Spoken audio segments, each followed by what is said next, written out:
Hey guys, Jake here, and in today's video, I was going to review Octopath Traveler, but then realized that it is a huge game with a lot of content, and I know that a lot of people have different opinions and perspectives about each and just about everything regarding the game, so I decided that it would be smart to have a friend of mine join in, so go ahead and introduce yourself, Hey, this is KG Ghost.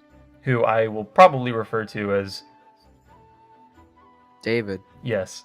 So I have David here with me to help review and just talk about our overall opinions and whatnot on Octopath Traveler, because again, there's a lot of content in this game. So for this video, we're going to separate the topics into a few different things. We'll cover the characters individually up to their chapter 3, their personality, their motives, things that we just overall noticed and liked about, or liked, didn't like, just anything overall about those characters. Our thoughts on the gameplay, any side stuff like the side quests or travel banter or things like that that we picked up on that we just noticed, improvements from the previous demos, and then the chapter 3 and 4s, which we'll consider spoilers, and then anything else regarding the side game or post game or anything like that. So that being said, beware of spoilers. That is your official spoiler wording, and we won't go any more into that. So, starting off with our characters, we're going to go clockwise into the order of Octopath, Octopath. So we're going to start with Ophelia. And David, if you don't mind, I'll have you start your thoughts on Ophelia, just her personality, her traits, her motives, anything that you liked, disliked about her, and then if you want to talk about her story, you can talk about her chapters 1 and 2, because we'll do the 3 and 4s later. Okay. Thanks for clarifying. You're welcome. So Ophelia, well, I mean, what do I need to say about her? I consider her to be one of my favorite characters just because of her kind personality and mostly just she's staying to her motives and, beliefs, or in this case, the sacred flame, which could be like the flame could be considered like a god in sorts. So it's kind of like compare the sacred flame to, like, let's say Christianity or something. Mm-hmm. And her story is mostly about how she's trying to finish this pilgrimage. She goes through the pilgrimage. There's many things that affect her along the way, and I would say, from a religious person myself, that this story, it kind of reflected the real world a bit, just a little bit. Yeah. Because the way that it's like, you know what, you got to believe in the sacred flame, or in this case, like God, for example. But of course, they're in the cliche of things. There's some characters that, they tried believing, and of course something bad happened to them. They called out for help, and it didn't happen. The cliche, like, villain. Yeah. And again, that happens in the story, and it made me feel, I guess, emotional a little bit. But I felt like I could feel her pain, because that's happened to me sometime in, like, real life. So Yeah. it was a really good comparison in the religious aspect. Mm-hmm. The story aspect I did like. The bosses were really interesting. Chapter 1, of course, was like a test. She was of course have to take place of her adoptive sister, or Ophelia is the adoptive sister of Liana, which is like the priest's daughter. Mm-hmm. And she actually has to go on a pilgrimage. However, she's destined to do it, but because of her father getting sick by something you find out later, but yeah, chapter 4. Chapter 4, well, the post game, really, it tells you. Oh yeah. Oh, that freaked me out. It is heavily implied in chapter 4, though. Oh yeah, but like you won't really realize it until you get Mm-hmm. it. But of course she has to take the place and of Liana, because she's like, oh no, I don't want to leave my father, blah blah blah blah blah. Yeah. Which it's honorable. So I like Ophelia for that aspect. She's very kind in her character. Mm-hmm. And the bosses, like for chapter 1, I really liked the chapter 1 boss, because it was kind of like a test if she's worthy to even go on this pilgrimage. Yeah. Which in a lot of character stories, that's the same thing. Like, for example, like Honet's, like I think 2 of her bosses, well no, just one of them. There was one in Tressa's and one in Honet's where, like, they did a boss trying to test their abilities. Mm-hmm. Tressa's is implied, it's not really said, but Honet's is like said by a character, like, "Oh, this was to test you." For their But chapter that ones, or no, like okay, 3. gotcha. But going off track a bit, she goes, and of course you beat the boss, and then she goes to, what is it, Saints Court, Saintsbridge? Yeah, she goes to Yeah, for her Saintsbridge, right? chapter 2, yeah, she goes to Saintsbridge. Yeah.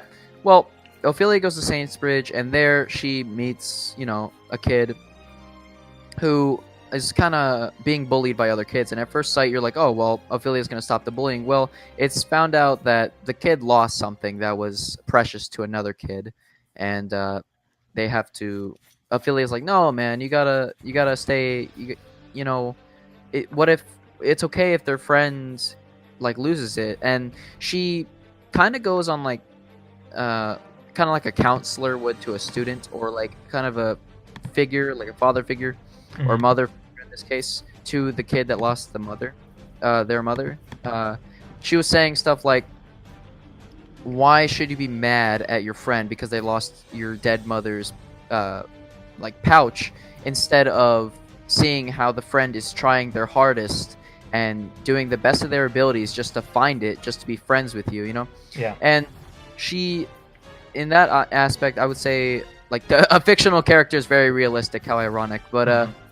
it's, to me, that really hit home. As I picked her as my protagonist, mostly in the demo, I picked her because it was like, oh well, she's my last character I have to go through. I might as well do her story, and transfer it over. At first, I didn't think I would like her, but then as I was going through the story, I could see like the many changes or the many ways she could help people, which Alphen, does that as well. To try and help people as Yeah. much as he can. Um, Chapter 3. Oh boy. Well, No, no, no, we're no, not. no, not yet, not yet. We'll do 3 and That's 4s later. Yeah. I was stopping myself. All Sorry. Now in battle, she's a cleric, and clerics are pretty nice in JRPGs. They heal your team. The best thing. Uh, um, fuck. She has light skills. Light Yeah. spells. That's pretty nice. Early on, they're pretty good, but as you get through the game, the light spells are kind of they're outclassed by like Cyrus, who Gotcha. there's no point in using the light spell if you're going to use Cyrus. Yeah. Yeah. So, but she has revive. Different abilities as a healer should. Mhm. Are we talking about like what secondary jobs like we personally think that's good for them? Or I mean, we can go into secondary jobs, but I think that may be better for side stuff, because that, or just gameplay, because that's more of like the actual combat, which we have listed for our gameplay segment. So we can there's a go gameplay segment. Yeah, Oops. yeah, after characters. I didn't know there was a gameplay segment. Yeah, Like I well, said, I did. Yeah, I you didn't you didn't even open the file or anything. No, the file's open. I just never scrolled down because Oh, I okay. thought it only opened to the 8 characters. So I was like, oh, I guess Gotcha. that's it. All right, well. But yeah, So in all, yeah, I liked okay. So Ophelia. that's all right. So on a scale of 1 out of 5, because 1 out of 10 may be difficult. On a 1 out of 5, solid numbers. based not on like points. based on chapter 1 and 2. Actually no. Overall, just don't. Well, I'm not gonna say overall until like chapter 3 and 4. That wouldn't make any sense. Well, you can say how you feel about Ophelia as a character overall, and then we'll talk about 3 and 4 later. Or I mean, like, or you could grade it 1 out of 2. I mean, like, it's fine. I mean, based on her first 2 chapters, I would have given her an average 3 out of 5. But Yeah. after chapters 3 and 4, it was a definitely 5 out of 5. All right, cool. So I'll go next for Cyrus.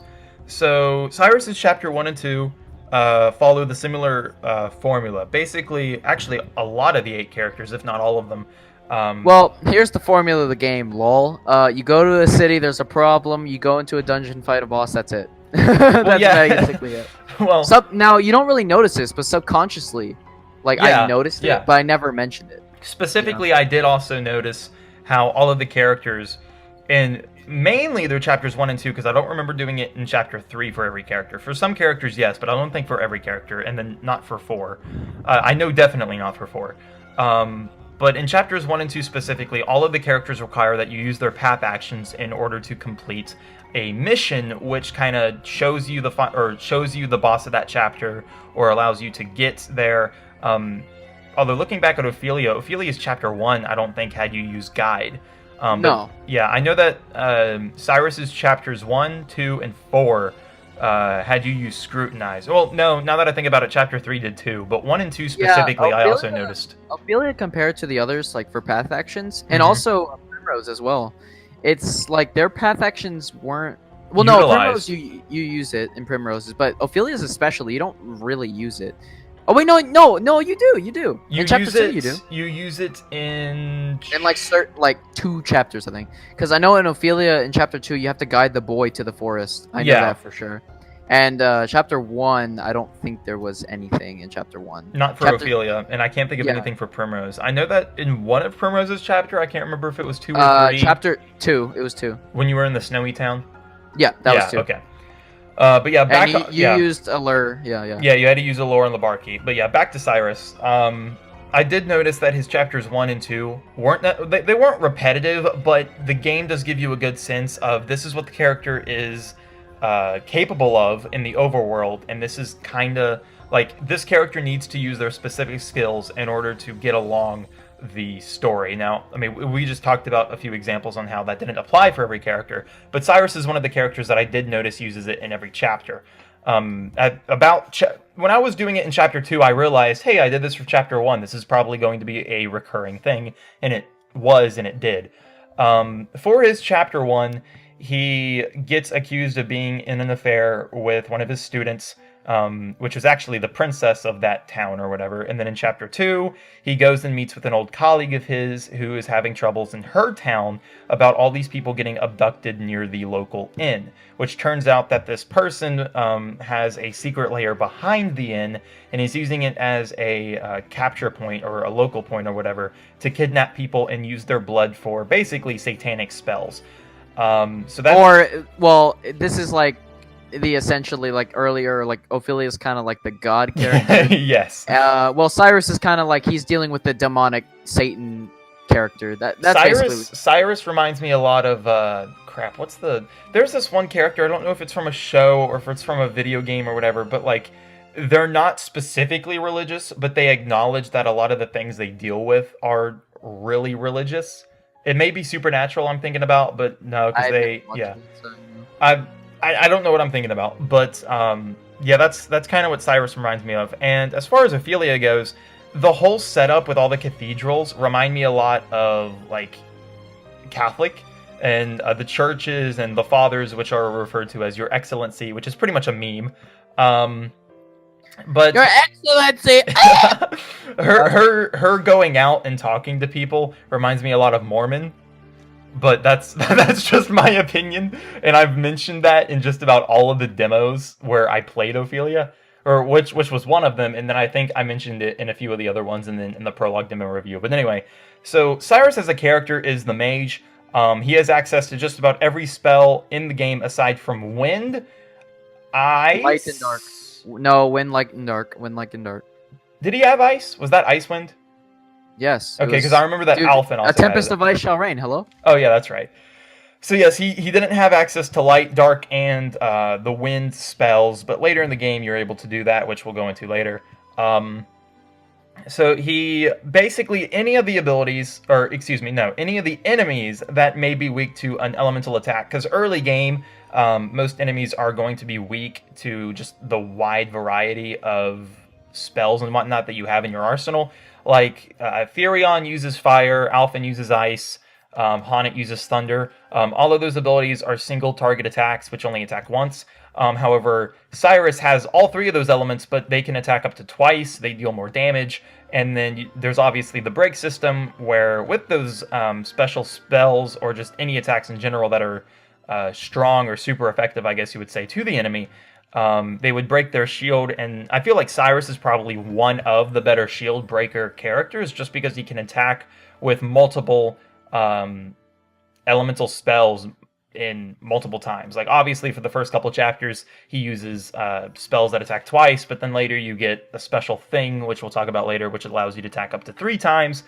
But yeah, so Cyrus as an overall character, I really liked his sort of Sherlock Holmes-esque feel, to where he would scrutinize people.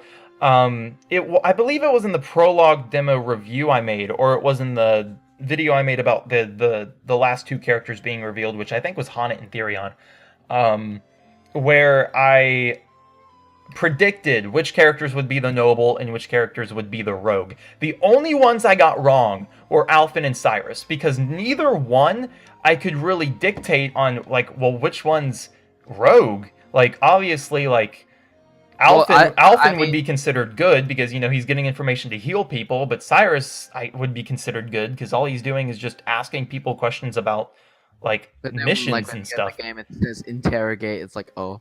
Well, I mean, scrutinize, which, yeah. But for the longest time, I could never pinpoint. Lol. Do what? I said when you look up the definition of scrutinize. What does it say? Oh, I didn't. I thought you did. Well, let's do that now. Scrutinize. Examine or inspect closely and thoroughly. So, study, pursue, or peruse. So I guess it's just like getting into people's face. Like, answer me this. Maybe. I don't know. But, so... I like interrogating. I'm pretty sure interrogating is the... Yeah, that would probably be a better word overall. But yeah, so I really like Cyrus as a character. I think that he's funny because, he's a super smart character, but then in some cases, when it comes to the fairer sex, as the game puts it, he's very, what's the word, clueless, or naive, so he doesn't really pick up signals from some of the other characters and whatnot. So I think he's just focused on his studies. Yes, he's more focused on books and stuff than he is about people's personality, or not necessarily personalities, but their emotions. So things like that just go completely over his head, and then he realizes he made a mistake, and he's like, oh, did I say something wrong? And they're like, no, you're okay, Cyrus. But it mentions multiple times that Cyrus is a good-looking character, and then he's easy on the eyes, which I find funny then, because he's this scholar guy, which can get all of these relationships and whatnot, but just doesn't because he's not keen on it, which is weird because he interrogates people. But anyway, so that's something I really liked about Cyrus, just his personality, his motive, his Sherlock Holmes aspect. His sense of finding truth is something that's really cool because, especially in Chapter 4, it becomes this huge thing where he debates about philosophy and what it means to be true and what it means to have truth, which is really cool because for, like, my schools and my studies, that's kind of the things that I lean towards. So, what are you laughing at? I found a meme of Cyrus. Oh. Posted. No, I'll put it. It's the SP one. Oh, okay. Yeah. But what was I saying? Dang it, David. I was on a roll. His sense of finding truth. Oh yeah, his sense of finding truth and stuff is something that I've been fascinated with. Because for my personal studies, for my schools and stuff, that's what I study. That's what I lean towards: philosophy, theology, psychology. And so when I have a character that can relate to that, and that's his true motive, and that's why he does the thing he does, it's really cool. Like you picking Ophelia, Cyrus is my number one character, not because of him as a character. One of my number one characters. Another character we're talking about later is like neck and neck. Yeah. Like, I have three characters that I like really love. Mm-hmm. But Cyrus was my starting character. What I did for the prologue demo is I played every character once, and then I made a 9th file where I collected all the characters under 3 hours, which is possible, and apparently not a whole lot of people did. So I got 6, but I got lazy, so I was like, yeah, I'll just wait for the game. For my 9th file, I picked Cyrus just because I found him the strongest in terms of his in-battle ability, Study Foe, where he can exploit the weakness of not all allies, of all enemies on the field. So obviously, if you don't know their weaknesses, just have Cyrus in your party, and then you can see one of them, and then there's obviously analyze and stuff. What is so funny? The memes. No. Yeah. Lol. But yeah, that's pretty much all I have for Cyrus. For chapters 1 and 2, I would put him at a 4 out of 5. For chapters 3 and 4, I would probably put him at a 5 out of 5. Just because I love his story so much, and I will admit I probably do have a bias on him. But excluding bias, then I would probably put him at like a 4.5. But 5 out of 5 overall for me on him. So, do you have anything to add for Cyrus? I love his voice actor. Is that it? I really like the voice actors in this game are like really good. Like they Hmm. picked the correct ones. Your Excellency. So is that all you have to add for Cyrus? Basically, yeah. Okay. So next we have Tressa, which I'll also take the lead on for. So Tressa and another character, which David will lead on 2 characters from now. Um, Tressa and that other character, they're really lighthearted. At face value, looking at their chapters 1 and 2, I was really confused on how these lighthearted characters would interact with the other 6 characters. How specifically, like, what their bosses would be, because they're not people, they're not characters that would really start a grudge with anybody. Like, they don't have a tragic backstory. Well, the one that David will cover does, but they don't have like this tragic past where their father was murdered and things like this. Like they don't have this deep, dark motive of a drive that they take out on their journey. Like these people, like Tressa specifically wants to go out and just buy treasure and then resell it and things like make a profit. That's just her thing. So I'll stick on Tressa because that's the character that we're on. But I was really about to just jump into Alphen's story. My bad. But yeah, so for Tressa, her chapter 1, she kind of proves that she's not this what's the word? Push Pushover. Yeah, pushover, thank you. Underestimated. Yeah, she proves that she's not this pushover character when her town or city, whatever, gets robbed or mugged by these pirates, Mick and Mac, which I thought was a pretty funny name for a pair of pirates. It's like Dumb and Dumber, dude. Or no. Tweedledee and Tweedledum. I thought there were, yeah. No, yeah, there were 2 of them. I was thinking of the Stooges or something. But yeah, so a few people, including Tressa, get robbed from these pirates. So Tressa goes out to take their stuff back. She gives them wine and is like, yep, my town gives up. We're sorry for, back-talking you and stuff. So here's some wine as an apology. The wine had sleepwood in it, or sleepweed in it, which is this herb that makes you sleepy. So they put it in the wine, they give it to the pirates fell asleep, and as Tressa went into their hideout to take their stuff back, Mick and Mac woke up, and then you have to battle them. But just, even after you beat them in the battle, they're about to, like, completely murder you in the cutscenes. But then you get saved by this ex-pirate, who is now a captain of a treasure boat or whatever. And so you gain his trust, and then he says that you can take any item from his boat that you want. And so instead of picking this huge elaborate treasure, Tressa decides to be a bit more humble and picks a journal from this traveler, I guess is what you would call him, that took voyage on Sir Leon's, which is the captain's name on Sir Leon's ship. So you take the journal, and then basically Tressa's motive from then on out is to complete the journal with her own journeys. As far as her overworld ability goes, where she can purchase items from the NPCs, it's extremely useful, especially if you're not able to get said items another way. You can just buy them. However, that is dependent on your actual income. And if you buy them with her, then you can't access them via another way, which we'll talk about for one of our other characters, our later characters, actually. So, let's see. Yes, her other overworld ability is called Eye for Money, where when you leave and enter an area, she'll get a lot of money depending on how many steps you walked in the previous area. I think the maximum amount of money that you can get in a particular area is about 5,100, or maybe it's 3,400. It's definitely not over like the mid 5,000s, but I have seen a lot of people on average get around 3,000 leaves, because that's the currency for the game is a leaf. Reminds me a lot of Animal Crossing now that I think about it. But yeah, so that's Tressa's overworld ability. It's really useful, especially if you have her in your party at all times like I did. Cyrus and Tressa were 2 out of my 3 main characters that I always had in my party. And Tressa specifically really did help with money.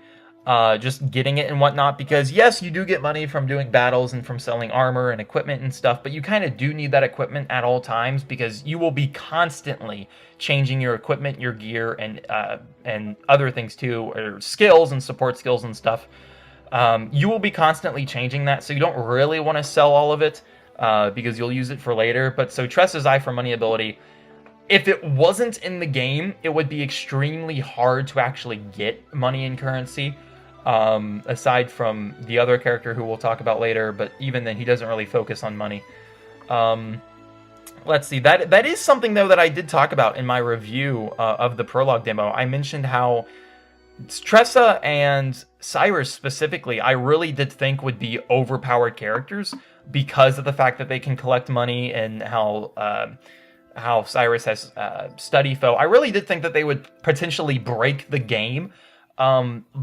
But the way that they manage the level spikes between each different chapters, it really does prevent you from breaking the game. Chapter 1 for every character is recommended level 5. Chapter 2 is anywhere from the early to mid to late 20s.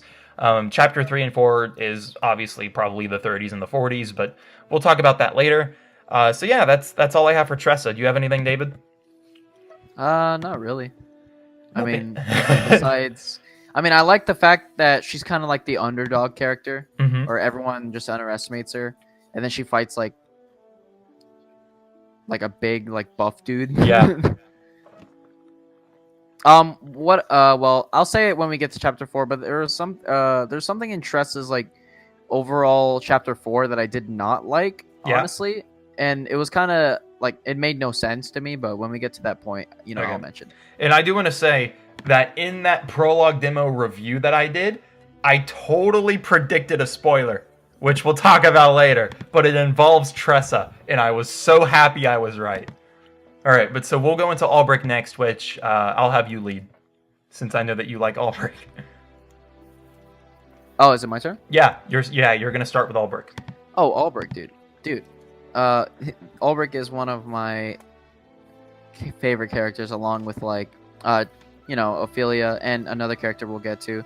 But Albrecht, well, I mean, he's Albrecht. What else? What else is to say? He's just a badass, and he's just like one of the he's basically the stone hearted person where like he's very kind and humble.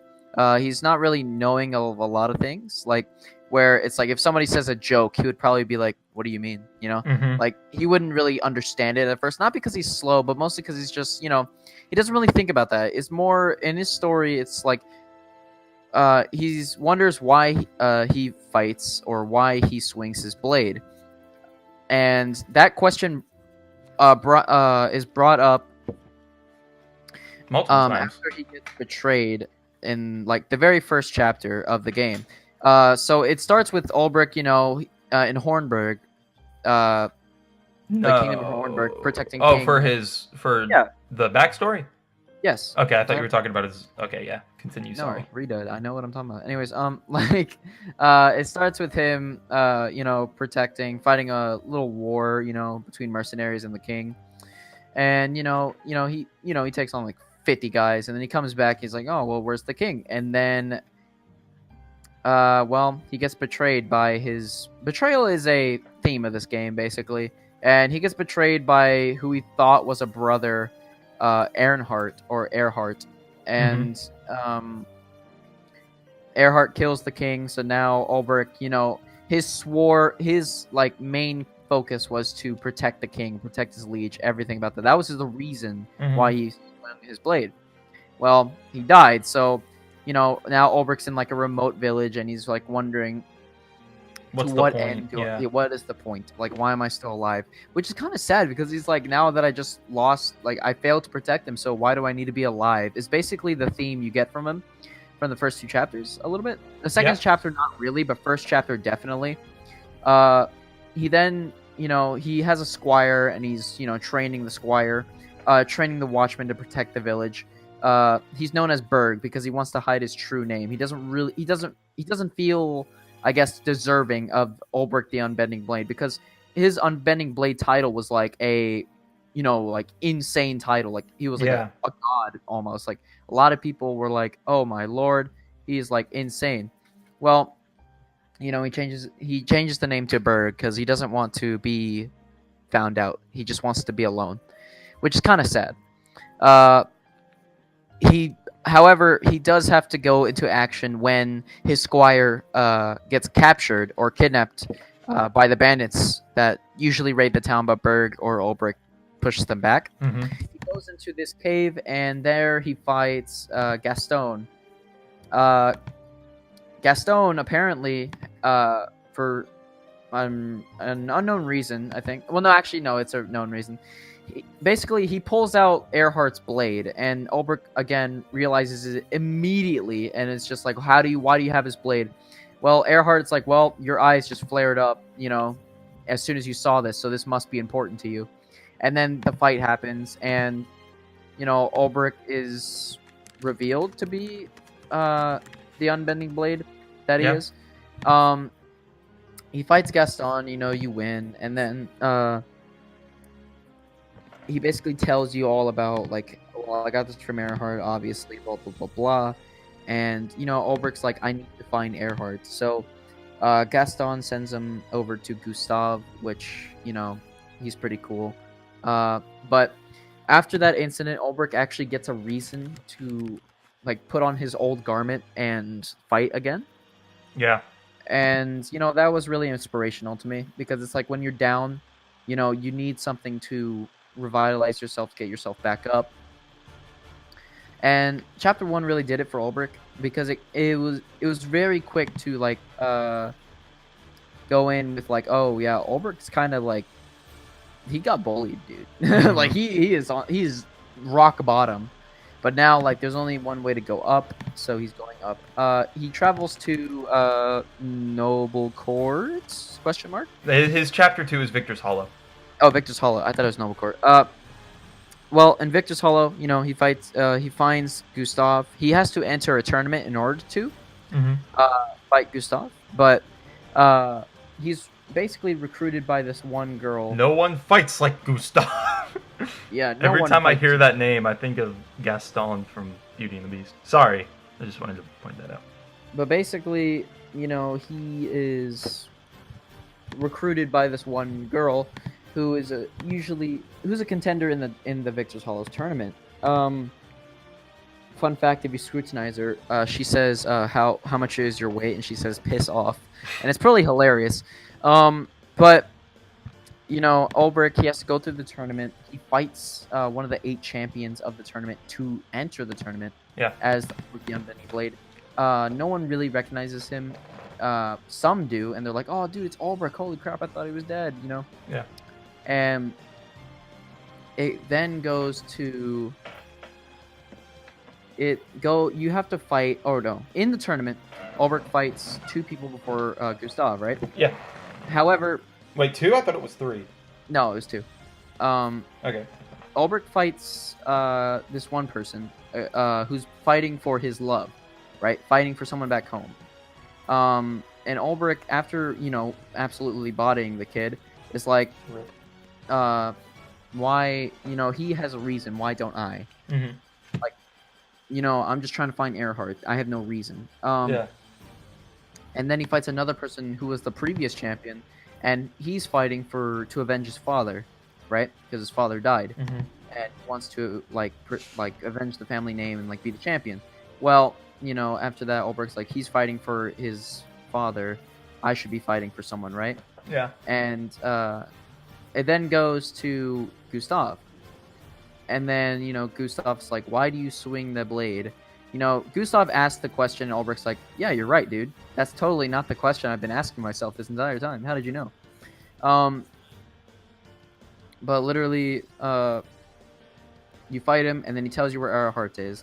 You actually, you would think you'd fight Earhart like Chapter 4, like, oh, he's the final boss. But you actually find him earlier than you think. But that's not really the point. The point here is now Ulbrich is on like a Denzel Washington redemption mission, or what was it? The Equalizer? Yeah, he's basically the Equalizer, or he's John Wick of Octopath. Basically, he's going to find Earhart, And Gustav's like, "Are you gonna kill him?"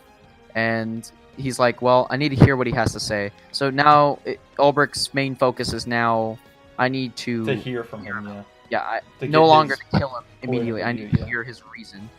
And that's basically Ulbricht's chapter 1 and 2. Mm-hmm. It's very inspirational, I feel, and it has a lot to do with like being like slammed in the dumps, and then finally uh, being able to accept the fact that his liege is dead. He Yeah. can't do anything about it, and so yeah.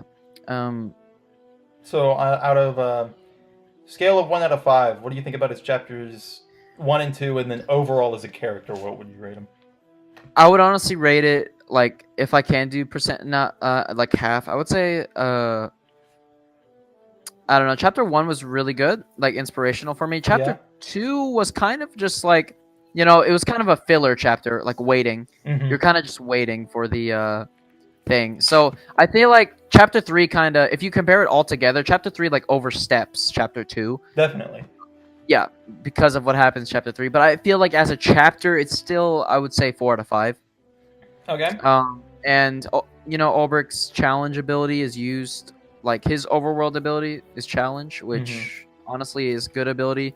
The problem with that is that with challenge you have to use it every single time. Like all 4 chapters, you have to use it. Does he do it in So 4? in 4, yes, he does. Oh yeah. Okay, I remember. Yeah. Yeah, he has to do it. So basically, it means you have to grind the character. If you don't grind the character, you're basically screwed. So, yeah, that's basically Ulbricht. What you just said about Ulbrich having to be well in line with the level, maybe even a little bit above of the recommended level of the chapter, to where you have to grind with them a little bit. That was kind of what turned me off towards him as a character. I enjoyed playing him from the September demo, which was the first one we got. The Project Octopath Traveler demo, where you play it either as him or as Primrose. I liked him, but it wasn't that his story was bad by any means, because it's not, but it is undoubtedly one of the more, and I don't mean this to be like rude to his story, because it is a really good story, especially when you get to chapters 3 and 4, but it is undoubtedly one of the more generic just stories out of an RPG character that you get. You have this retired warrior who loses the reason of his blade and was betrayed in his past, and just things like that kind of does seem a bit normal for RPGs to have. And it's not a bad thing in particular that's his story, because just as an RPG as a whole, you have characters like that, and then you obviously have characters like Tressa or Cyrus and whatnot. Like Octopath Traveler does a really good job at showcasing all these different characters' perspectives, and how there's not just in RPGs, there's not specifically a warrior character, because in different games you obviously have a mage, you have a warrior, you have this and you have that and everything else, but Octopath expands upon that pretty much about 2 times fold, because normally in RPGs you have 4 characters and this is 8 characters, but I digress. So out of all the characters, Albrix is one of the few, and I really do mean one out of the few, that I wasn't as pumped for in terms of his story, but I did heavily enjoy it. But when like, if I were to compare or rank them, his would be on the lower ones in my opinion. Just because I wasn't into it, that doesn't mean it's bad by any means. So Yeah, because I would honestly be on the complete opposite. I absolutely loved the story. I Well, liked it. Yeah. maybe because I'm just a little bit biased towards, like, how are you biased with Cyrus? Yeah. When I saw Ulbrich, I was immediately like, this is the greatest character in the game. Like, holy crap! Like, kind of with you and Cyrus. That's basically the same with me and Ulbrich. Yeah, that's fair. That's fair. So I just really loved the story. Like when I first saw Ulbrich, I'm like, you know what? I need to beat Earhart, dude. Yeah. Like, he needs to die. That was. But I understand your Yeah. viewpoint on it. But I would rank it one of more the highest for me. Yeah. That's totally understandable. And it's really cool how this game does set up all these different characters to where, different people who play the game can relate with different characters. It's not just a mage, it's not just a warrior. And yes, some characters are those things, but there's more to them than just that, and even then there's more categories than that. And that is expanded not only within their own stories themselves, but the travel banter, and then obviously their chapters 3 and 4, which we'll go into later.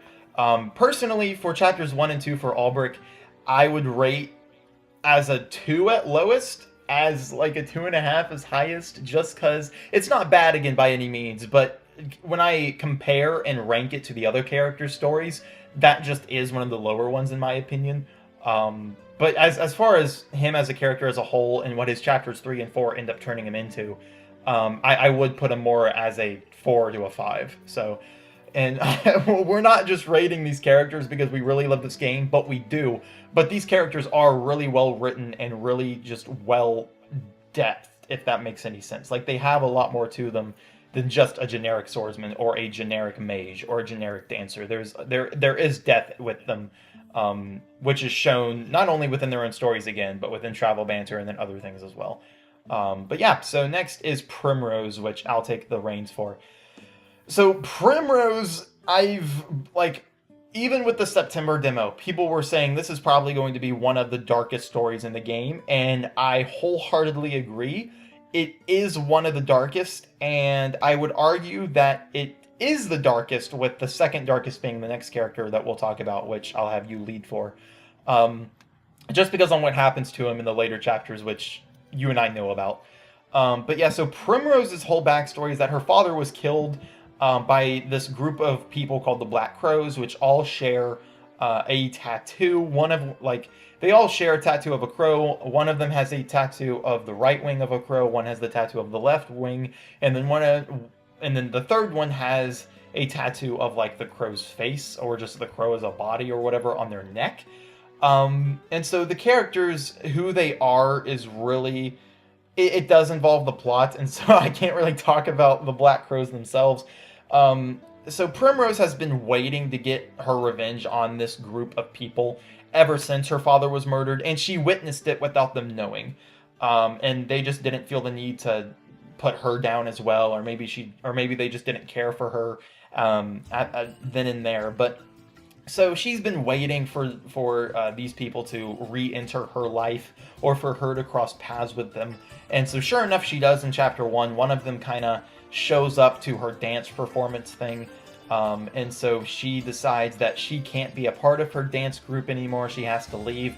Well, the owner of the dance group, who really likes having fun with his employees, isn't happy with Primrose's leave. So he ends up murdering Primrose's friend right in front of her, and which seems to be a thing for Primrose, her friends and family getting tossed under the rug.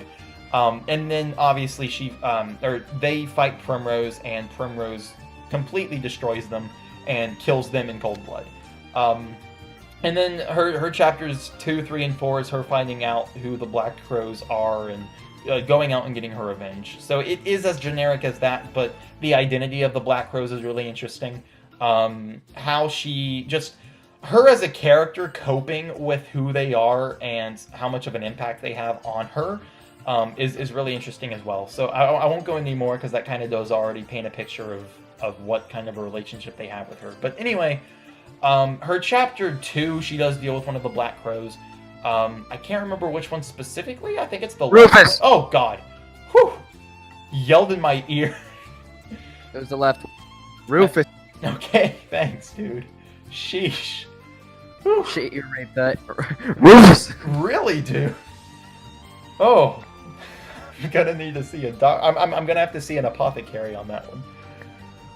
Whew, okay, but yeah. So she finds Rufus and beats him up and stuff, and so that's pretty much her chapter 2. There's not really a whole lot much to say about Primrose aside from her story being the darkest. She accepts that her life is really nothing more than a revenge story. She doesn't try to go out of her way to make the most out of it. She doesn't try to put on this optimistic, personality, because she's come to the reality that life is dark and life is cruel, especially with her job as a dancer and a few other things which we won't talk about. She got raped. She didn't. I'm just kidding. Okay, She but was like a no. Well, she or was no? It was her. her Right. friend was one, Yeah, her friend was that. That was right. That's right. That's right. but it's heavily implied that she, Like she took part in those acts. yes. Yeah. um, but yeah, so continuing on, that's all I really have to say for Primrose. Rating her as a character from chapters 1 to 2 as a whole, I would give a solid 4. Considering chapters 3 and 4, specifically chapter 4, her performance is amazing. So I would say the latter half of her story is probably the better ones, which is the truth for all the characters, but her specifically, it shines the most through. So 5 out of 5 for her on that. So anything you want to add for Primrose? I feel like that I forgot something or I did disjustice for her. So if you want to like pick up that I mean like I don't know. I just feel like I left something out. I don't think you All did, right. but like the I don't I compared to other characters, I didn't really like her. She was actually like one of my lowest characters because I don't know, I just didn't really. Click with I her. mean, I got into her story, yes, Mhm. but like towards like 3 and 4, I got into her story. Yeah. But 1 and 2, I think the only chapters for me that were really good For were one Primrose and four. specifically, 1 and 4. Yeah, Okay, yeah. yeah, they were only 1 and 4. Because honestly, like 1 and 4, like one, I was like, yeah, I'm hyped. I need to fight these guys. And then chapter 2 and 3, I kind of predicted what it would be. I mean, Yeah. everyone could because you're like, you're just fighting them. But then something happened in chapter 3, which it's obvious when you see it, but I didn't see it at Mhm. first. So when it happened, I was like, like that. Yeah. So it was more of a chapter 4 was like, oh yeah, I'm hyped to fight this guy. Mhm. And then especially her performance with fighting him, Yeah, really a really psychotic turn, which we'll turn into later. So next is Alphen, and I have you leading on that one. yeah. The goat. Alphen's pretty. Yeah, he's the goat besides Zeph. But Alphen, he's the apothecary, and honestly, voiced by Greg Chun, the best voice actor in the world. He voices Ike, that's why.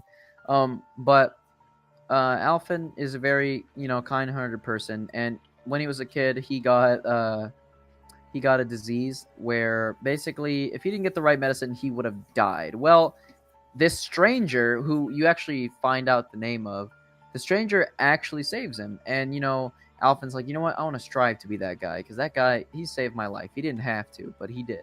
Yeah. And in chapters 1 and 2, that's basically what it is. With him and Tressa they are basically the same in the course of they don't really do anything. They don't have a strive. They have one general strive, but there is no like, oh, I'm trying to find my father's killers or something like that, right? Mhm. With Tressa and Alphen, it's more of they're not doing much, but if violence happens to them, that it happens to them. They don't really ensue it. Yeah, they're more of like passive characters in Yeah, terms of what happens. Yeah. and it's really interesting. I would say Alphen gets a lot more character development compared to like Tressa, Mm-hmm. but he in chapter 1, it's kind of like, oh, I need to get the medicine for this sister, right? Mm-hmm. And then in chapter 2, that's where a That's hint where life of, hits them. yeah, basically reality kind of hits him. Yeah. And You can give specifics because. yeah, what I mean Yeah. by that is basically he goes to this town, they have like a sickness. Well, Alphen, the kind-hearted person he is, he's like, yeah, I'm gonna go save him. But there's another apothecary in town, and he's like, oh, well, competition, that's cool. So he has to go against this competition, and she's like a very well-known apothecary, and they're like, yeah, let's, it's all about saving the people, right? And they both agree because they're both apothecaries. Yeah.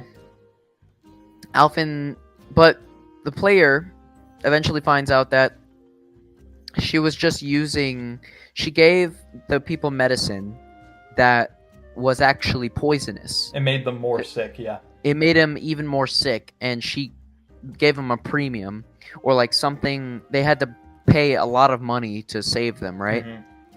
And Alphen finds this out, and he goes to confront her in the cave, which honestly you see a little bit of character development in Alphen in that moment because it Alphen honestly compared to the other characters besides Tressa didn't wasn't really one to and Ophelia. It wasn't really one to like curse at all. Yeah.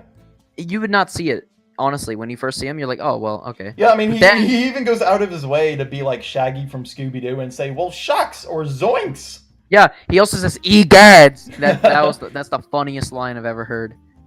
Uh, Still well, immortal, huh? yeah, still immortal. Yeah, it's pretty funny. But you know, Alphen finds Vanessa and was just like, all right, thought get eviscerated, and you know he beats her. Okay, that well, okay, he beats her in the boss battle, and it's She Alphen kind of dies. No, not really. yeah, Alphen kind of gets the impression of is what I'm doing like right? I can't believe someone else would do that. Like Yeah, oh, I'm someone not of gonna do that. yeah, someone of my profession. Like Like, we're how supposed to could be they do helping that? people. Yeah. And he's like he's like yeah, I have to eat, but it's I have to save lives too. Hmm. And Alphen at first, chapter 1 and 2, at first I didn't really like it. Hmm. However, in chapter 2, I got a little sense of something big is going to happen to him. Yeah.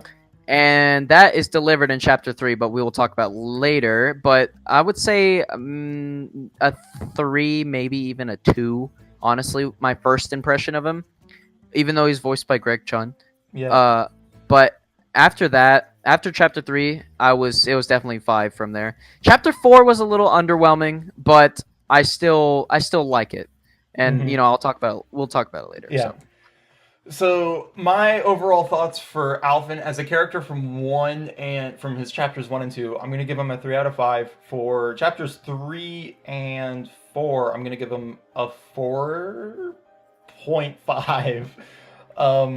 And I know that I said solid numbers earlier, but I don't want to say 5 because of the thing that you mentioned in chapter 4, how it was a bit Yeah, lackluster. I would honestly chapter 3, 5, chapter 4. It would honestly bring it down to a 4. Yeah.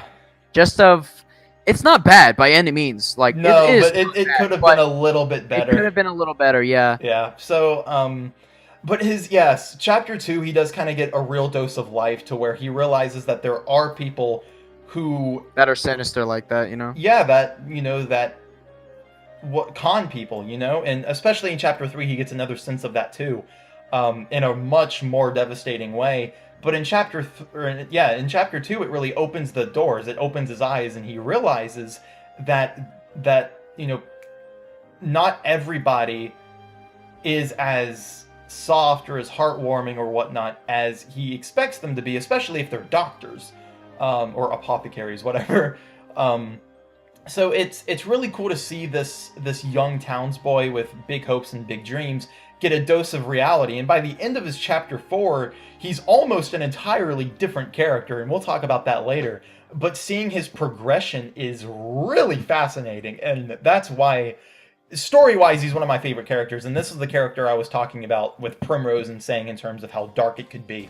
Yeah. Yeah. But I really love the story, but the chapter 4 just The chapter 4 was a bit lackluster, especially compared to his chapter 2 and 3. Besides chapter 4, everything else I really loved. So that's why he's my third character that I absolutely like. Love, yeah. Yeah. So yes, and that's pretty much it for Alphen, right? Yeah. Okay, so next we have Therion, which I'll lead well, on. well, are we talking about battle abilities or no? Not yet, because we're. Oh well, he has Inquire. Yeah, okay, yeah. If you want to, then sure, go ahead. I mean, he has Inquire, and Inquire is the same as Scrutinize, but you need to be a certain level, and that's usually all the noble abilities. Mm-hmm. Like, you can use it 100%, but you need to be a certain level. Yeah. That's about it. All right. So next we have Therion, which I'll lead on, and give me 1 second here. All right, here we go. So Therion is the thief of the group. He does have this Kirito-esque Jesus kun kind of thing to him, to where he's like, yeah, I'm this really cool guy, nobody can beat me. And then every now and then he kind of does get a dose of you're not that hot, and then he just kind of is like, yeah, but I'm even hotter than that kind of thing. Like, You know what I'm talking about? Like, he goes out of his way to kind of be edgy, which I've seen some people kind of say was unnecessary. He didn't need to be as edgy as he is. Even with his backstory isn't really an excuse to make him to make him as edgy as he is. But it's not necessarily a problem by any means. It's just personal preference on what kind of personalities that you link with or whatever better. I mean, like, you look at somebody like Ophelia or Cyrus, and then you look at someone like Therion or Primrose. You know, they're totally different takes on personalities and stuff. Yeah. But I did notice that Therion's was one of the more edgy characters. However, with the travel banter, which we'll go into specifically later, but I did want to mention this, he takes a liking to Alphen, which is really funny because, like we mentioned with Alphen, he's this, oh shucks, golly, gee willikers, Batman kind of character.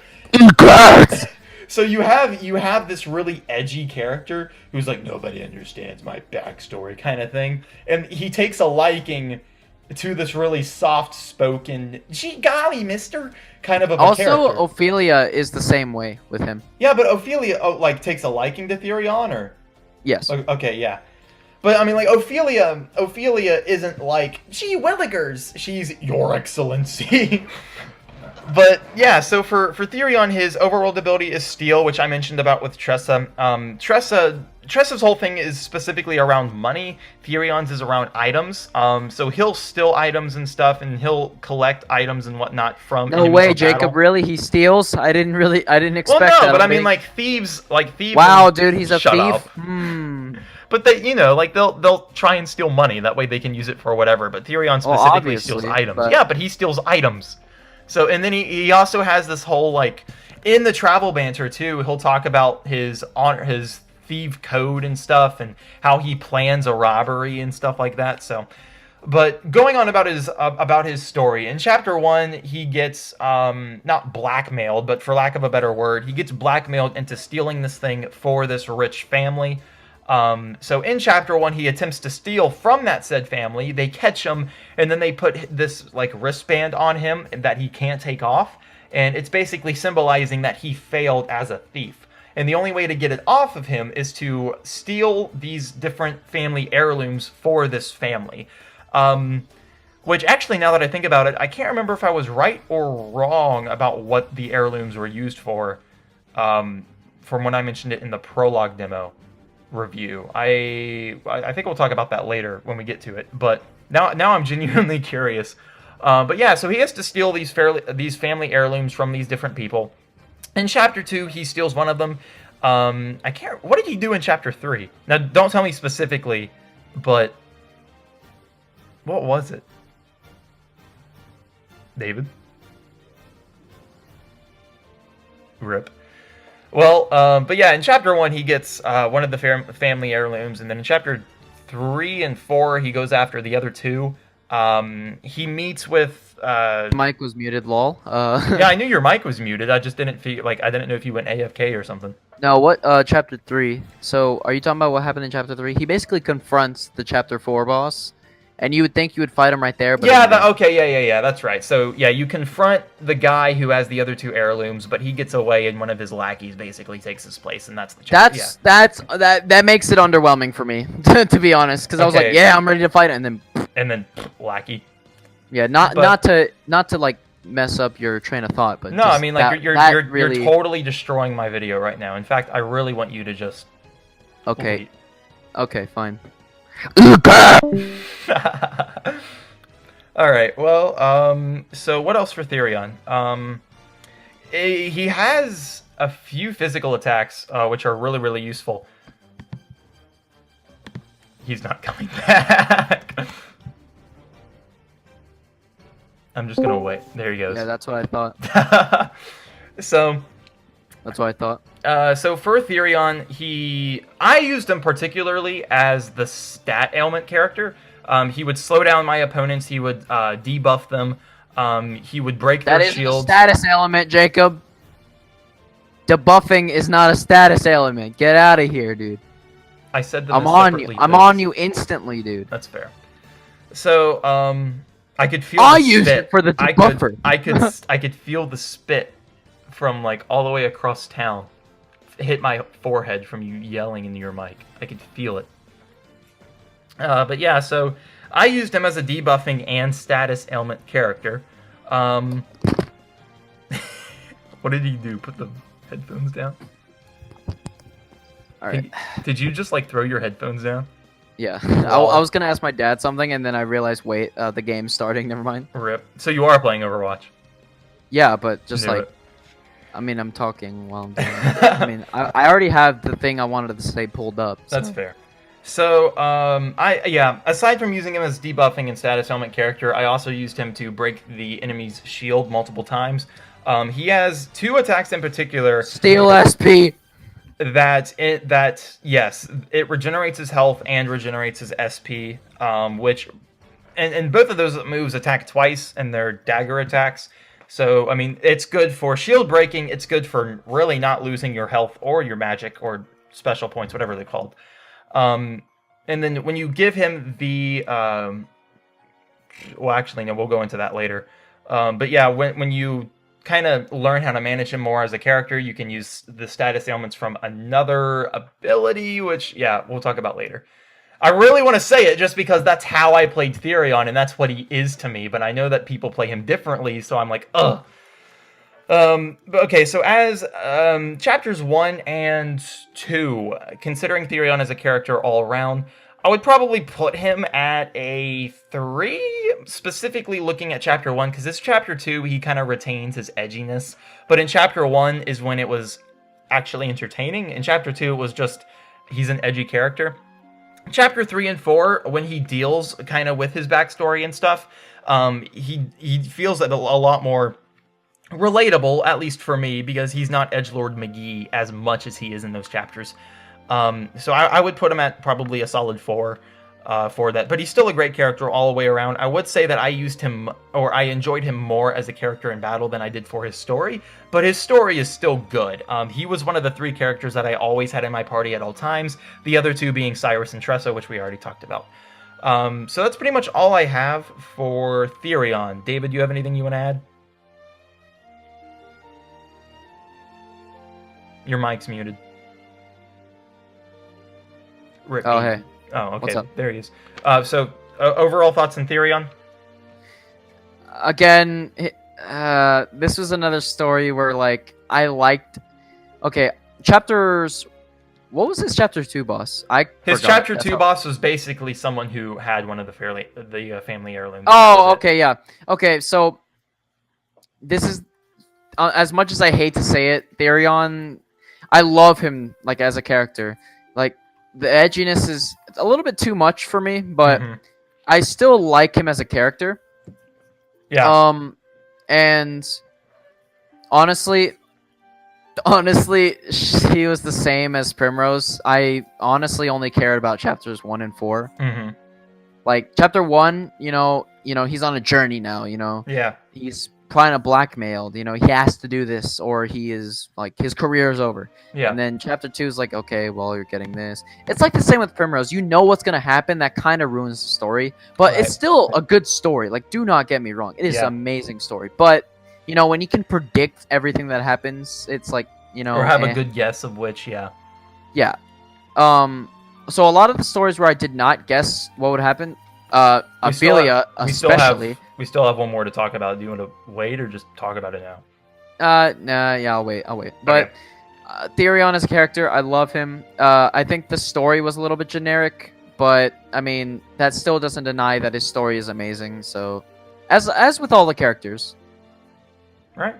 especially the one we're about to talk about. So. Yeah, which I'm gonna have you lead if you don't mind. Why? Because I've already talked about 4 characters. I split it 4 and 4. I know. Okay. Neither of us really care for this character, do we? The last character is it's Haunted. And no, I'm just kidding. Okay, the last character is Haunted. First glance, did not like her. Did not like her at all. I was just like, nope.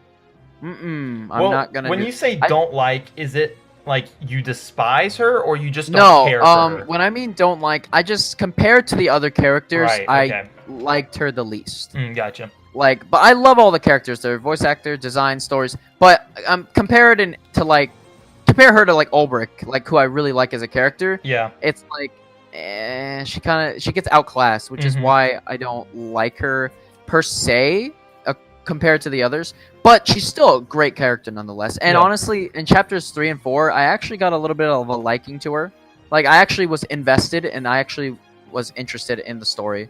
So, props on that game. Yeah. Uh, a main. She starts out with she's waiting for her master or her guardian. The one who, because I believe both of her parents died, I don't and then she was remember it giving any adopted. backstory on her I parents. think it was one of the characters' dialogues, but it was something like that. Mm-hmm. Like her parents died, I think, and then this great hunter named Zonta. Zonta. I call him Zatanna by accident, but Zonta finds her and takes her in, and he trains her in the way of just the hunter. Of hunting and stuff, yeah. Like he's a great person, and basically the basis of her whole story is finding her master, because he goes on a hunting mission and he never returns for a year, which is kind of weird because like when you think someone's going on a hunting mission and then they don't come back for a week, you're probably like, no, she was a whole year to start even thinking that maybe he's gone. But the way to trigger what actually triggered it, because he usually goes on long adventures like this, but the way that triggered it was that his wolf, Hogan, I think, came back without him, so it gave Hana the impression of something Of oh crap, yeah. something happened, because there's no way that Zonta would not come back with his wolf, Mm-hmm. right? He probably told his wolf to find help. In chapter 1, it doesn't really say much. Hana is really just care for the animals. There is something that is revealed that is very important later to the lore. Oh, okay. The chapter 1 boss, she can sense his heart, right? The animal's heart, right? Yeah. And that's very important for chapter 4, for a lot of the lore reasons. Mm-hmm. And she senses the heart of the thing, is like, oh well, you need to go. And then after she beats the boss, she talks about how the cycle of the forest. An animal, there's a top animal, another person. There's always a apex, and the apex tops another alpha or whatever, and then the beast returns to the forest as food, and then the cycle continues. So it's a good exposition. Right. Her chapter 2 made me very interested in the character, mostly because it's technically not in spoiler territory, since we only consider 3 and 4 the spoilers. So if you want to talk about the big thing, you can. I'll be over. Oh, all right. Well, I'll wait for him so he can talk about the big thing, and I'll just give my thoughts on Haunted up until he returns. So Haunted as a character, similar fashion to what David was saying, is that compared to all the other characters, I didn't really grasp Haunted a whole lot, or at least I didn't appreciate her for a character as much as I probably should have.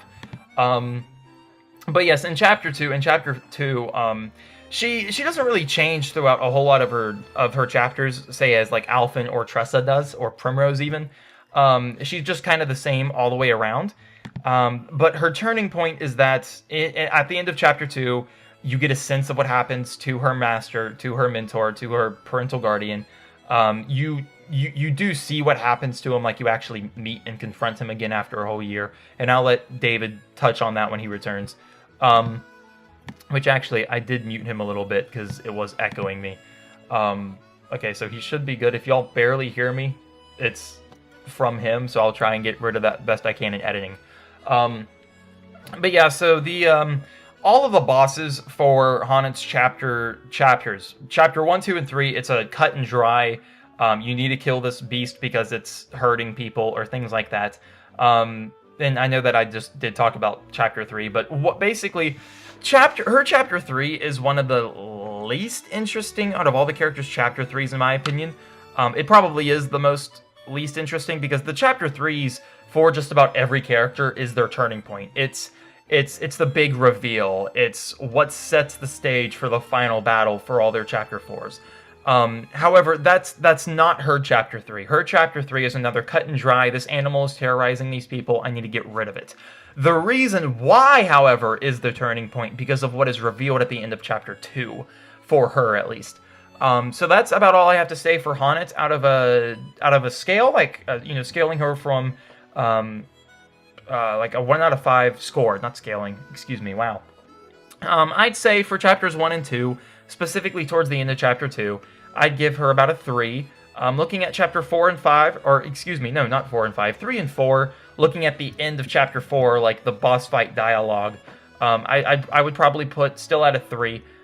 There's not really a whole lot that I could relate with her. Now, her travel banter things, which we'll talk about here in a minute, it does add a bit more to a character. It explains why she talks in the old Shakespearean language that she does talk in. Just small little things like that in the travel banter, which is 100% optional, is kind of what makes her an enjoyable character, at least in my opinion.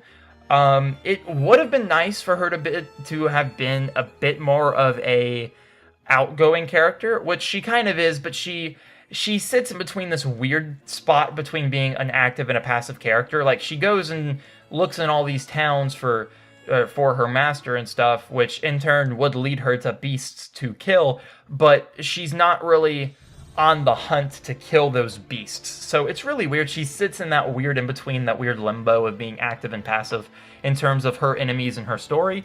That's all I can really say about Honnet without really going into too much. So I don't think David is back yet. Hopefully we'll see what's going on here. But okay, well, I guess until David returns, I will say that during this recording, we've been recording for a little bit over an hour now. About an hour ago, just a little bit after we started recording, Nintendo announced at EVO that we're having a Nintendo Direct on August the 8th, which is in 3 days from the time of this recording. By the time that this video comes out, it'll probably have already happened. So I'll make a video for that and talk about that. I may not do it with anybody else. It may just be me on solo. But David and I also do plan on recording another video concerning Persona Q2 news later this weekend or sometime next week. So if you're into RPGs, then this video, hopefully you've been enjoying for the past hour. And next week's video on Persona Q. And then, hey, if you want to watch me talk about Smash Brothers, then that's definitely something that we can do later this week. So that's pretty much it. He's still not back yet. Okay, so as you were gone, I just gave my thoughts on Honnet and stuff, so I can either re-verbalize them for you or you can just watch it later. But I'll just... Okay, so what are your end thoughts on Honnet? She's a character who I thought would be bad, but then as I did the chapter, she was actually good. That's my thoughts. That's about it? Yep. All right, so that's about all 8 characters, chapters 1 through 2. Is this a two-parter? No, it is not. It could be. It could be, but I don't want to have to edit 2 different videos, and we only have like. I would. Do you have to go? Yeah. Oh, rip.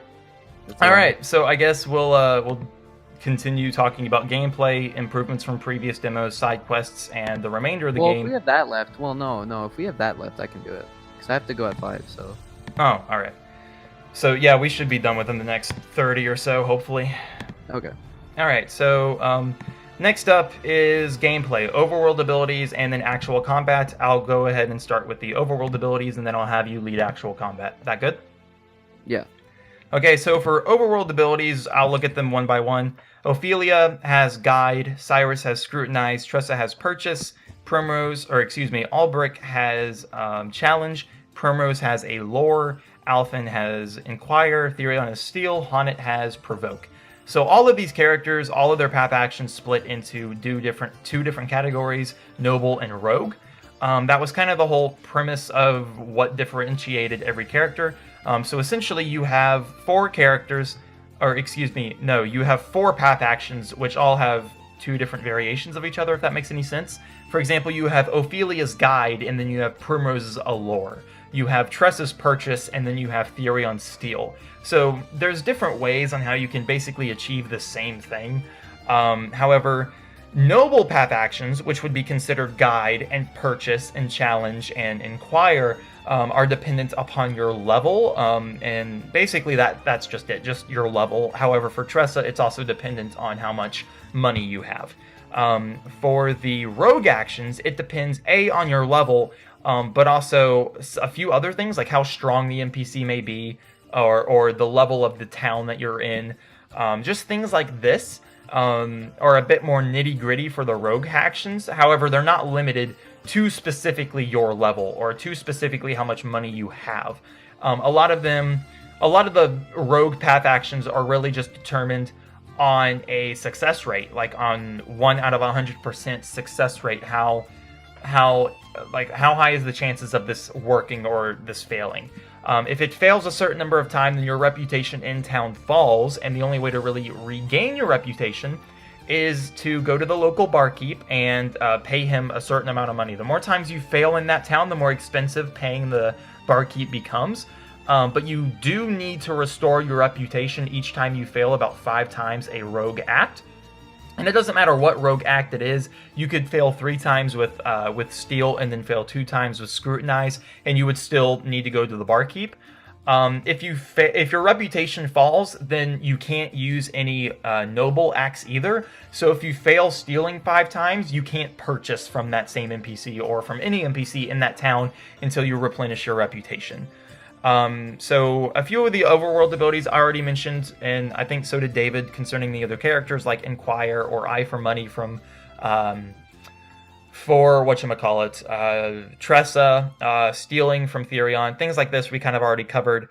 So I'll kind of leave it at that. David, do you have any thoughts to add on overworld abilities? I hate Therions. You don't like Steal? Oh wait, no. Oh, never mind. Path actions and. Yeah, they're overworld abilities. Okay, I thought you were talking about path actions. Never mind. That would still be Steal. So, why do you need Therion to open a purple chest? Is that? Oh no, excuse me. Yes, that is that's one of his overworld abilities. My bad.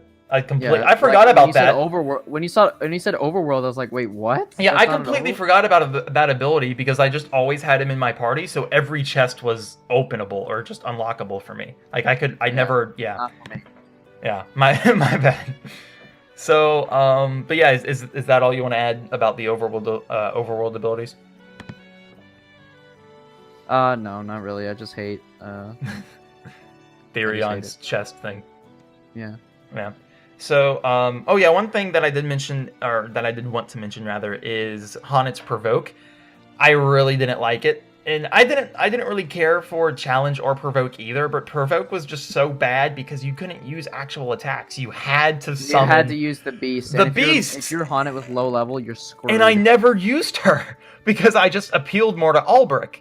And I didn't really care for either of them, but I just preferred Ulbrich.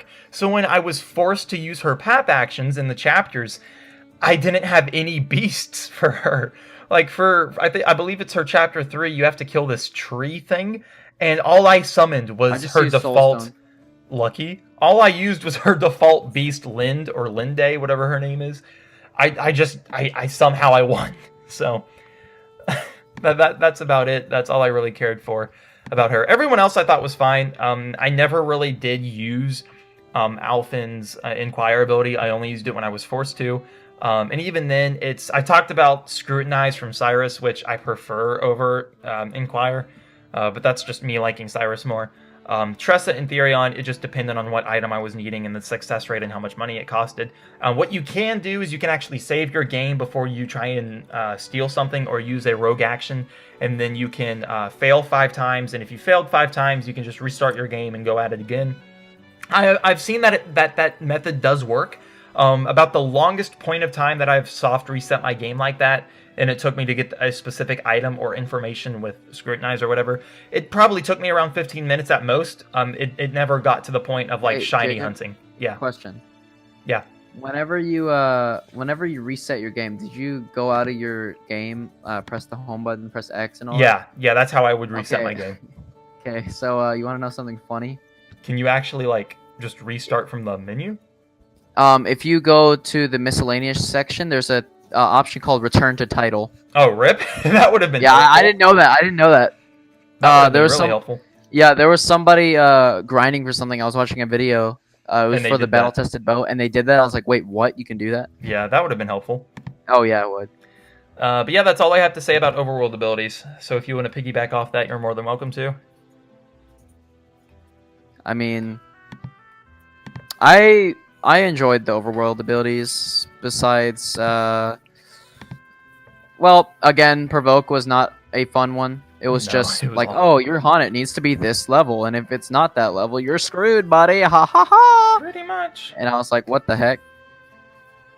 Yeah. So, I mean, besides that, everyone's overworld ability was nice.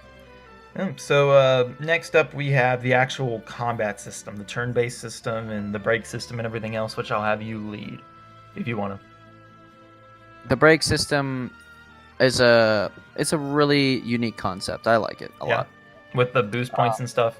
Yeah, boosting is nice. Like I thoroughly enjoyed trying to break the opponent's shield. You know, like oh they're about to launch a crazy attack. I need to break their shield before I get screwed. Mm-hmm.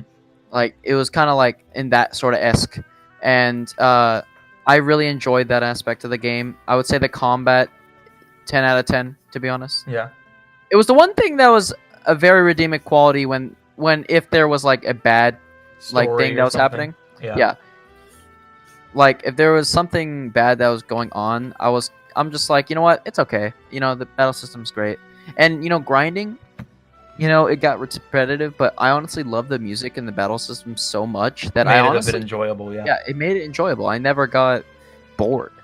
Mm-hmm. I mean, now I like in order to beat the final boss, I need to grind, which now I'm going to be bored, but I mean, Yeah. story-wise, I wasn't very bored, Mm-hmm. you know. That's one thing that I've seen specifically Video Game Donkey talk about, but I know that a lot of people just weren't into Octopath Traveler specifically due to it being turn-based. Because, you know, you see the turn-based system and you're thinking, oh, it's another turn-based JRPG, like Persona, like Final Fantasy, like the Pokemon games. You know, it's nothing new. It's just the boring tap the same super effective move a few times and that's it. Which I guess can be true in terms of Octopath, but with implementing the break and boost systems for your characters and the enemies, I think that does kind of add a bit more strategic sense, I guess, to it. Now, it doesn't necessarily make the turn-based battles any grander or any better than, say, Pokemon or, say, Persona or Final Fantasy, but it does, it is noticeable when you compare them, and I think that it would be wrong to kind of just brush it off as a turn-based game and that's it, because, yes, it is a turn-based game, but there's a bit more than that. And there is another issue specifically with Octopath Traveler that I've seen a lot of people talk about concerning its story, which we'll get into right after this segment, actually, with the side stories and stuff, which does contain spoilers, so I'm going to give another spoiler warning right now. Anything basically after this point is considered heavy, huge spoilers. So that's that. Do you have anything to add for... Oh, wait, no, yeah, you started actual combat. So... as far as what I thought, I enjoyed the turn-based combat. One thing that I did notice is that scrolling through the menus and pressing, like, whenever I was in a battle where I just wanted to press the same attack multiple times, there is a button in your settings to where you can have the game remember your last attack. Yeah. So I never used that because I'm always the type of player who use different things like all the time. I did whenever I was in one strict area and I knew what all the enemies were weak to, and so I would just spam that one thing to grind for whatever it was I was grinding for, experience, JP, whatever. And that's another thing that I think we'll talk about here in a minute, JP, with the different classes and stuff. So that ends basically the improvements, or no, excuse me, from gameplay. So we'll quickly glance over improvements from previous demos. Did you even play the September demo, the one with only Albrecht and Primrose? I did not have a Switch at that point. I only played it on your Switch once. Okay. So, do you remember the majority of that, or would you rather just reference the main game to the prologue demo? I mean, wasn't it the same almost? It almost was. They added that mini map. The mini map was new in the prologue demo. It wasn't in the original one. They obviously added the other 6 characters. They added a run option to where if you hold down B, you could run faster, which wasn't something that was in the original games. Or not games, in the original demo. I think they did add they added shading options to where you could change the shading of lighting and stuff of the game. Um, they basically put in all of the settings in the game to where like you can have the game remember your attacks and things like that. They added the mini map, which can be accessed from settings or miscellaneous, whatever. Um, what else? I don't really think that there was anything else aside from just, obviously in the demos you couldn't explore everything, so there were blocked off areas. Um, I think that's pretty much it. Aside from just oh no, there was one main thing. In the original demo from last September, which actually released on my birthday, but I didn't have a Switch at that time, so I couldn't play it. Um, let's see, what was it? Yes, you could infinitely lock the opponent's shield. Whenever you were to break their shield, they were stunned for a turn. That was also a whole thing with the break system.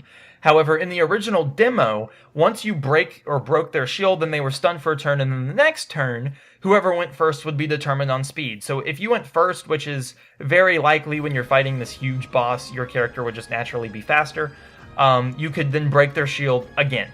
And then they wouldn't have a turn, and then they would be stunned for a turn, and then the next turn when their shield would be regained and they would become unconscious again, you could just break their shield before they could attack. So that was infinitely locking their shields, which was a thing that was extremely exploitable in the first demo, which they changed in the prologue demo. They made it to where if you broke an enemy's shield, the next turn, no matter what, they would attack. Even if you debuff them, even if you give them a status ailment, no matter what, they would always attack first. Which is a blessing and a curse, because obviously if your team is weak to that enemy or on the verge of death, then you can use that spare turn where they're unconscious and their shield is broken to heal, to do anything you'd like, or you could get some extra damage in, which again links back into what I was saying, kind of makes the game a bit more strategic than other JRPGs. Not to say that JRPGs aren't strategic, but not a lot, but some of them can be a bit mindless, which was a complaint about Octopath. But yeah, so that's pretty much all I have to add about improvements from the demo. Next up, we have side stuff, which is just side quests, travel banter, the game pace from levels, and then we'll go into the post game. So do you want to lead on that, or do you care, or what? You can lead on it. Okay, so we'll start with travel banter because the side quest kind of does go into post game. So starting with the travel banter, one of the main things which I touched upon or I hinted at earlier that a lot of people were complaining with the game is that none of the characters interacted.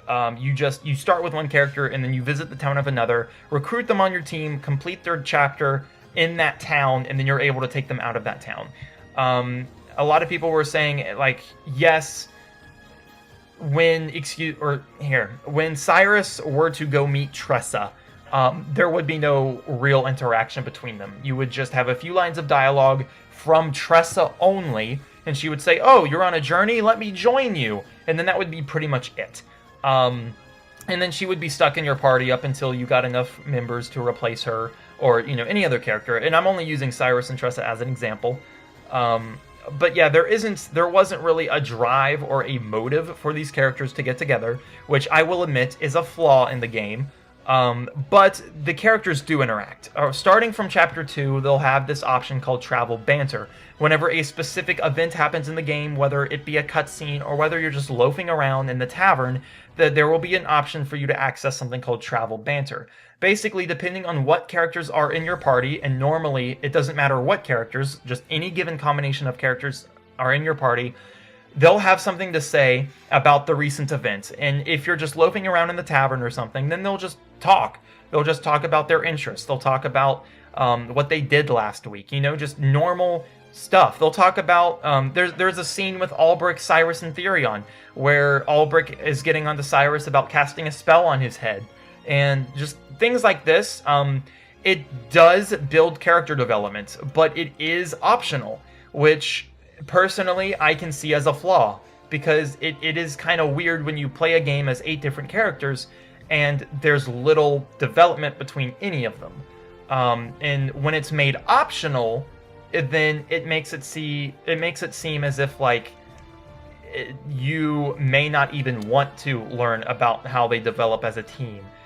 Which normally you would want to, obviously, but looking back specifically at Video Game Donkey, and I love this guy to death, But he was saying that the characters don't interact at all, and then all of the footage he used in his video was all from Chapter 1 of all of his characters, which led me to believe, and I don't know if it's fact or not, so don't quote me on this, that he only played Chapter 1, which is totally fine, it's understandable, but then you look at somebody like Beat 'em Ups, who refused to review a game like Xenoblade 2 because he only got up to the first chapter and then he was done with the game. He just decided he didn't want to play it anymore. So he made a first impressions video, which is different than a review. So, yeah, that's just my whole take on Donkey's in quotes review thing. And I'm not mad about it. I mean, the guy has his own opinions and stuff. But I do think that it would be unfair to review a game when you only played the first 5 hours of it. Meanwhile, 70, 100 plus hours over here, Jacob. I think I have around 80 hours, and I have 61, I think. I think I've seen online that Square Enix made an official statement before the game released that about 50 to 60 hours of the game would be dedicated to strict story. I beat the game. I beat all 4 chapters, or actually, there's 32 chapters total. I beat all 32 chapters within 45 hours. So I was a little bit short than the recommended average of time period, but the previous 35 hours have been dedicated to one side quest. So, and that's not to say that the side quest is by any means lame. It's not strenuous. It is extremely entertaining, and it is well thought out. It's fantastic. The quest itself takes about... It's the post-game. It is the post-game. It takes about maybe 30 minutes for you to get to the climax of it. And then the climax has no save point. So if you fail, then you have to start from the beginning of the climax, which isn't really an issue. It is just, it's a challenge, really, which causes you to grind. So that's what I've been doing for the past 35 hours of my gameplay. So yeah, specifically looking at the post game, and this is 100% again spoiler territory. David and I are going to go full loose here on spoilers. We're not going to sugarcoat anything. We're talking spoilers here. So I'm going to start and say poor Graham. Poor Graham. I called it. I knew that Alphen and Tressa's story would intertwine through the same character. I knew that Graham would be the journal and would be the character that healed Alphen. I knew it. I called it. Oh, I was so happy. However, I didn't call the red eye thing, and I don't think anybody could have. I did. No, I meant like from before the game released. Well, obviously, no, Yeah. no way. But I did call Alphen. and like I called him being red eye like chapter 3, 4. Yeah, it was kind of. Well, I don't think it was really hinted at from either Haunted, Tressa, or Alphen's story. It was specifically just looked at in the post game. I think why you predicted it was because I was kind of. Well, honestly, because you were giving me spoilers about it. I was hinting some stuff to you. Yeah. But and then you became. I feel like I still would have gotten it anyway because it was honestly pretty obvious when you like when you did the post game and then you review like everything that you did before. It's like yeah, oh that makes it makes a lot of sense. So basically the post game starts really with chapter 1. Whenever you complete a character's chapter 1, this NPC called Kit, or named Kit rather, will be outside your starting town. He's injured. You have to give him a healing grape to get him back on his feet. And then you see him back again later in this town called Noble Court, where he's wanting to do something with his life. He's wanting to go on a journey, so you have to bring an inspiring actor to him. And then when you do that, him and that said actor go and join this actor group. Then you also have to go to Therion's Chapter 1 area, find this girl named Lai Black, and there's this knight, this guard character that's around her and wants to prove his worth to her. He wants to take his hand. He wants to take her hand in marriage. And so in order to do that, he needs to prove himself. So you challenge him to a fight and you win. When you win, he's kind of embarrassed. He's like, oh no, I lost, and my masculinity and stuff like that. So Lai Black says, I'm sorry, you're not the one for me. And so she leaves. So you then have to go find her and the same knight guy in Alphen's Chapter 3 area. I think it's Saintsbridge. I think that's the name of it. So you find them again at Saintsbridge, and the same guard is there following Lai Black.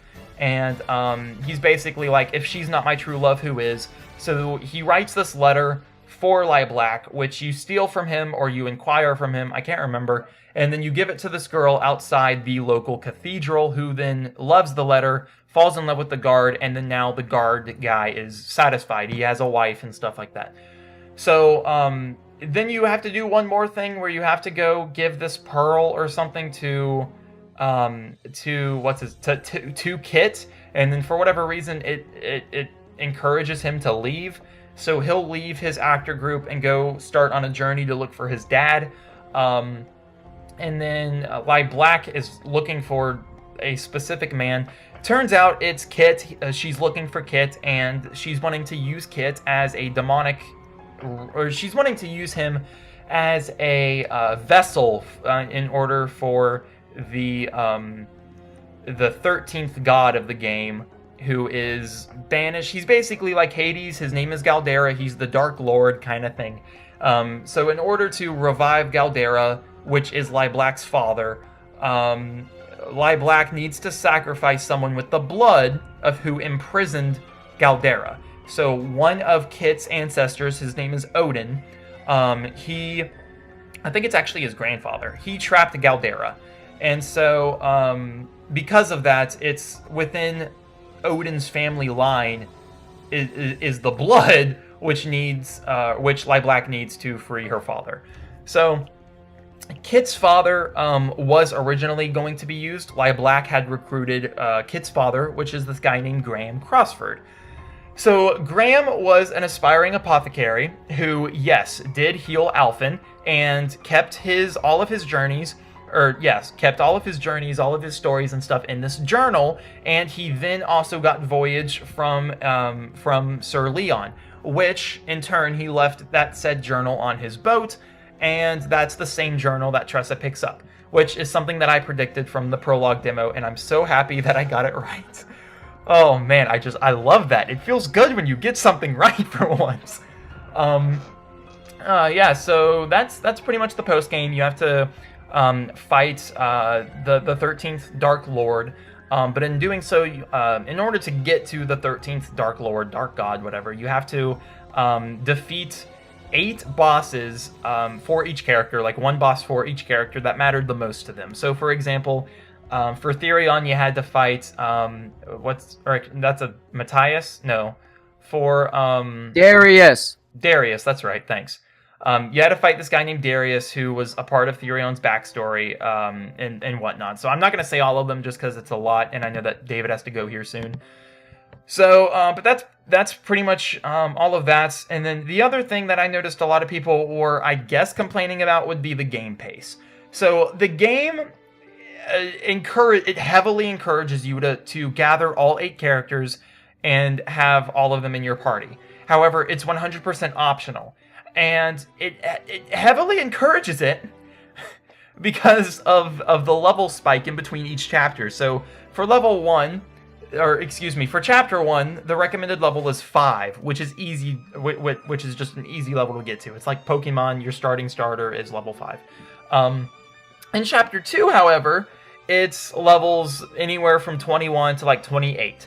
And so if you decide to be a bit rogue and play one single character, it's going to be hard for you to grind as that character and not die, because all of the characters and their skills complement one another. So it's going to be really hard if you want to kind of like, make it a bit more challenging to play one character alone, which is it's totally optional. It's totally possible.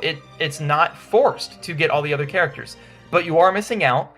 It makes the game 7 times harder. And also, you need all 8 characters for the final boss. So honestly, so then you couldn't do the post game. Because you have to split it to 2 parties. Yeah. So you need to. It's highly recommended. You want to get all 8 because you need to train them all. Yeah.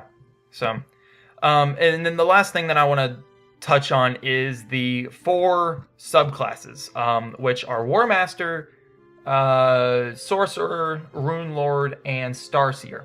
Archmage. Well, no, it's Sorcerer. When you unlock it and you put it on a character, it's called Sorcerer.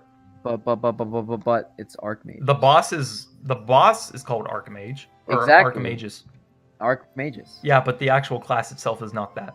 Archmages, dude. Anyway, so War Master is basically a better version of the warrior role. Archmagus is a better version of the scholar role. Rune Lord is... What is Rune Lord a better version of?